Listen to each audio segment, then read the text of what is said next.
Dr. Deming defined management as control of variation. To understand variation, he designed the red bead experiment in the spirit of scientific thinking. We have used it here to gain a deeper understanding of the subject.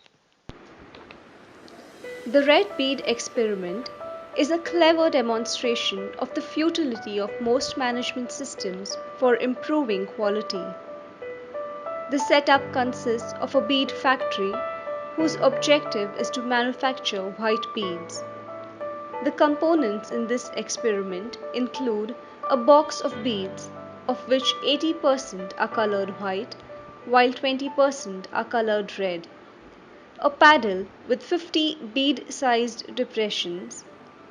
The job of the employees is to produce white beads, and for each employee, 50 white beads per day is the standard of production. The red beads produced are the defective pieces. The customer will not accept anything but white beads.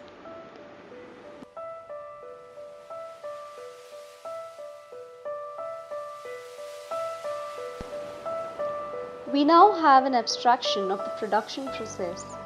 Let us see how employee 1 performs in this.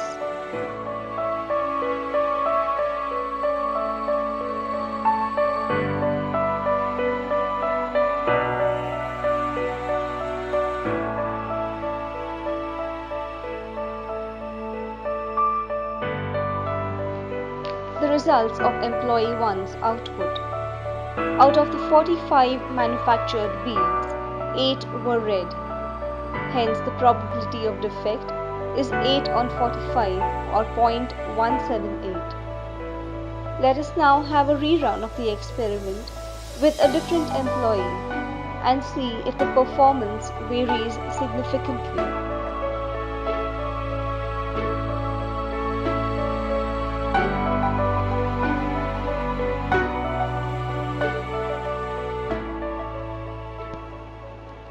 Results of employee 2's performance. Of the 44 produced beads, 7 were red. The probability of defect is 7 on 44 or 0.159.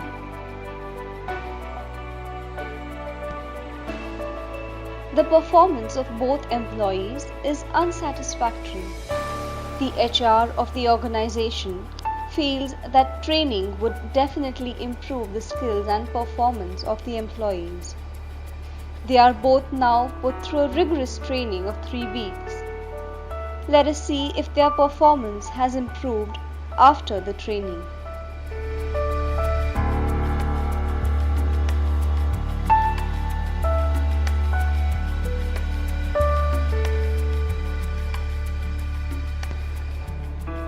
The results of employee 1 post-training. Of the 39 produced beads, 7 were red. The probability of defect is 7 on 39 or 0.179.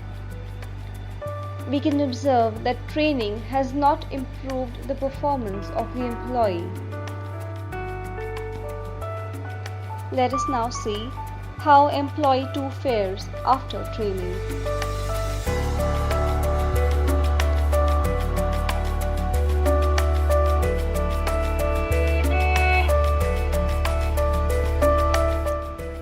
The results of employee 2 post-training. Of the 48 beads produced, 10 were red. The probability of defect is 10 on 48 or 0.208. Employee 2's performance did not significantly differ pre- and post-training. The HR felt that employees lacked motivation. Hence, monetary incentives were now introduced to improve the performance of employees. Let us now see if these attractive incentives made any difference in the performance of these employees.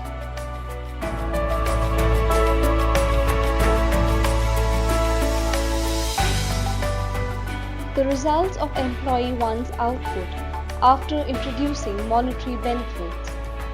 Of the 49 produced beads, 14 were red. The probability of defect is 14 on 49 or 0.285. No significant difference was observed in the output produced by employee 1 after introducing monetary benefits. Let us now see if employee 2's performance increased after monetary benefits were introduced.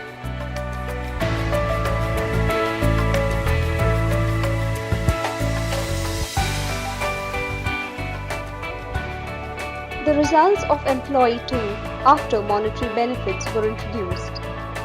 Of the 47 manufactured beads, 12 were red. The probability of defect is thus 12 on 47 or 0.255. Employee 2's output 2 did not change significantly after monetary benefits were introduced. It is commonly said that boosting the morale of a person makes a world of a difference. Believing in this, the management now introduced a system of recognition and rewards. The top performer of the day was endowed with the title Best Employee, and he received high praise from the management. With this intrinsic motivation introduced in the system, let us see if the performance of both employees improved.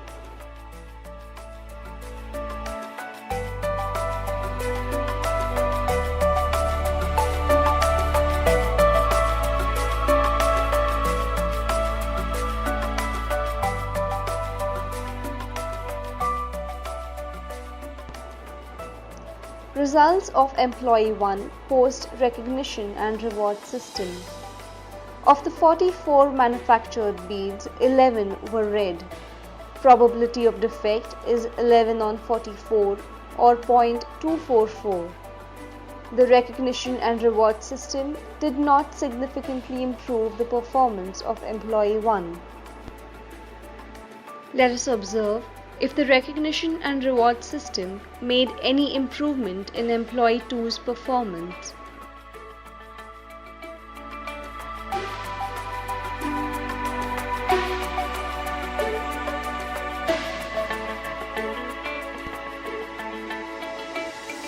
Results of employee 2's output post the recognition and reward system. Of the 50 manufactured beads, 7 were red. The probability of defect is 7 on 50 or 0.140. The recognition and reward system did not significantly improve the performance of employee 2. A glance at the production runs so far.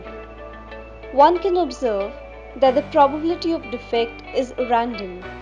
Training, monetary incentives, and a rewards and recognition system did not contribute significantly to employee performance enhancement. The output still has a high defect rate. Let us stop looking at how to change people in the system and observe the process instead.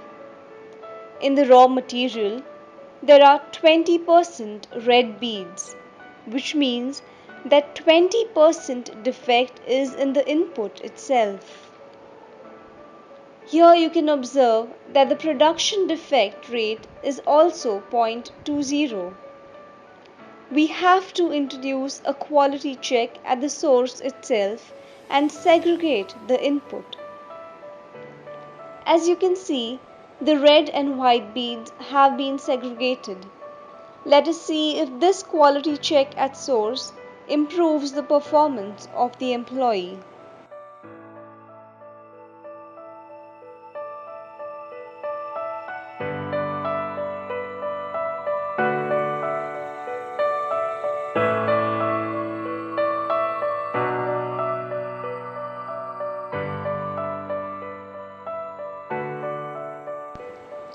Results of employee 1's output after quality check at source is introduced.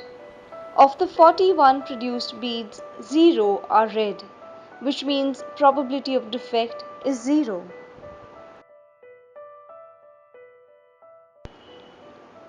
Let us also observe employee 2's performance after introducing quality check at source.